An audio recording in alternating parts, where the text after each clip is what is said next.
Welcome to Ratna Riya vlogs. நான் உங்க ரியா. என்னடா யார் இந்த பொண்ணுன்னு நினச்சிருப்பீங்க. நான் தான் ரத்னா ரியா vlogs ரெண்டாவது பொண்ணு. ஸோ நம்ம இன்னைக்கு என்ன பண்ண போறோம்னா, நான் இன்னைக்கு சமைக்க போறேங்க. என்னடான்னு நீங்களும் நினச்சிருப்பீங்க, ஏன் அந்த சின்ன புள்ள சமைப்பான்னு. ஆமாம் கைஸ், நான் இப்போ இன்னைக்கு சமைக்க போறேன். ஸோ வாங்க வீடியோக்குள்ள போகலாம்.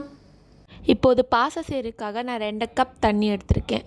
அப்புறமா நல்லா கொதி வந்தோடனே நான் 2 கப் பாஸ்தா சேர்த்துக்கிட்டேன். அப்புறமா 9 நிமிஷத்துக்கு நல்லா குக் பண்ண விட்டுட்டேன், மூடி வச்சுட்டேன். அப்புறமா எடுத்தோடனே நான் பாஸ்தாவை வெடிக்கட்டிட்டு 1 டீஸ்பூன் நான் எண்ணெய் சேர்த்துக்கிட்டேன். அப்புறமா நம்மளோட பாஸ்தா ரெடி. இப்போ ஒயிட் சாஸ் செய்கிறதுக்காக ஒரு கடாயில் 3 டேபிள் ஸ்பூன் எண்ணெய் சேர்த்துக்கிட்டேன். அப்புறமா 5 பல் பூண்டு நைஸாக வெட்டிக்கோங்க, அதுவும் நான் சேர்த்துக்கிட்டேன். இப்போ 1 டேபிள் ஸ்பூன் நான் வெண்ணெய் ஆட் பண்ணிக்க போகிறேன். நல்லா கலந்த உடனே நான் 2 கப் மைதா எடுத்துக்கிட்டேன். நல்லா சேர்த்துட்டு நான் 2 கப் பாலும் எடுத்துருக்கேன். நல்லா சேர்த்துக்கோங்க. அப்புறமா நான் சீசனிங்க்கு ஏற்றபடி நான் ஆரிகனோ இல்லாட்டி பேசில். ஆரிகனோ 1/2 டீஸ்பூன், பேசில் 1/2 டீஸ்பூன்.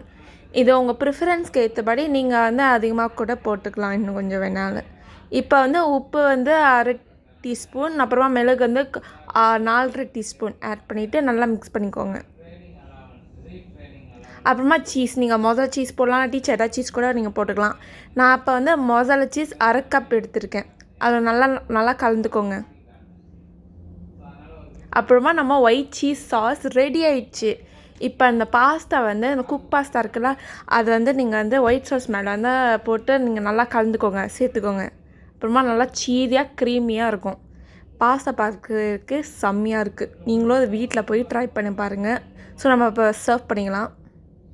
சர்வ் பண்ணிவிட்டு நான் அப்புறமாலாம் காட்டுறேன். நான் டேஸ்ட் பண்ணுறது நான் அப்புறமா காட்டுறேன். நம்மளோட ஒயிட் சாஸ் பாஸ்தா ரெடி. வாங்க ட்ரை பண்ணலாம், டேஸ்ட் பண்ணலாம். செம்மையாக இருக்குங்க. நீங்களும் இதை வீட்டில் போய் ட்ரை பண்ணி பாருங்கள். அப்புறமா என்கிட்ட சொல்லுங்கள். பாய், டாட்டா, நன்றி.